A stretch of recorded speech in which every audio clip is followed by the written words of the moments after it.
You start to have this association with sex and sexuality as this really shameful, awful thing, which means you don't talk about it, you know?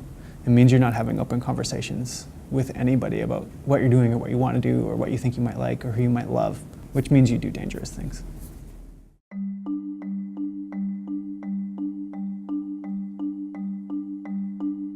My first memory of sex ed, we had a health class, and they showed us a video, and the video at that point looked like it was ancient, so I don't know how old it would have been, but it was this British video where people were talking about puberty and how you're going to start to smell weird and get hair in different places, and that was about it, and mostly all we did was laugh through it. Like, people just made jokes about it. I remember the felt dolls. And we were separated by sex assigned at birth, or whatever legal information was on our documentation.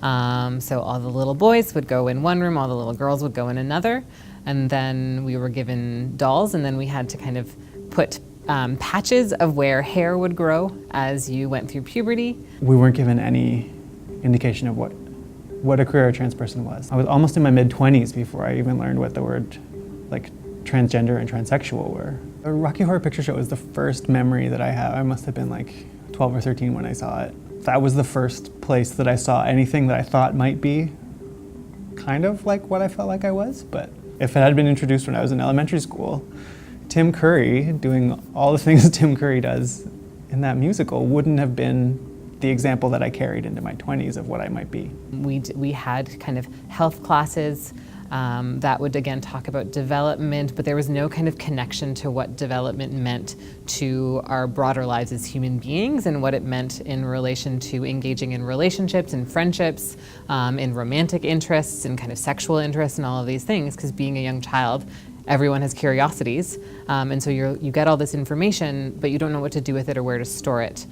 So we were split up, and our gym teacher had to teach it, and our gym teacher was a huge jock. He was like terribly homophobic. He talked to us about blowjobs and congratulated one of the guys in the class for having got a blowjob. That was what and he said that anal sex was gross. It means for those of us who were curious about that or were trying things like that out, that we were doing it in ways that I know were not safe at all.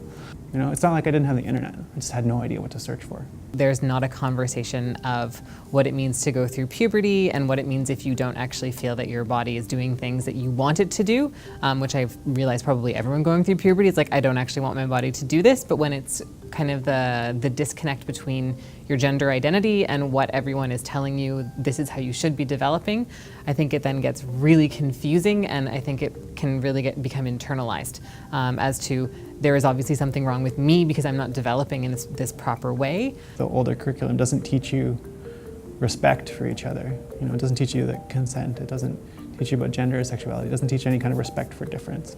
Not having a guided, well thought out conversation about something like consent just allows for sexual violence to keep on happening in high schools. It further alienates queer and trans folks. You know, if a really solid sex ed curriculum, like what we had been allowed to sit and like really get taught in depth for many years, so many things could be avoided. And then they come to university and the same kinds of things happen. I mean, sexual violence is a huge problem in our society. And not taking steps to be talking about it, not taking really active steps to be doing something about it, means it's just not going to get better. It's not something that goes away on its own. You can't not talk about it and have it disappear. When we have those explicit conversations and they're mentioned and they're talked about, I think it's really important because it allows us to be more critical, to understand that this is where I don't fit and this is what this means. And other folks can say, okay, why don't you fit here and how can we all change that? How do we make sure that everyone fits or that there's no need to fit?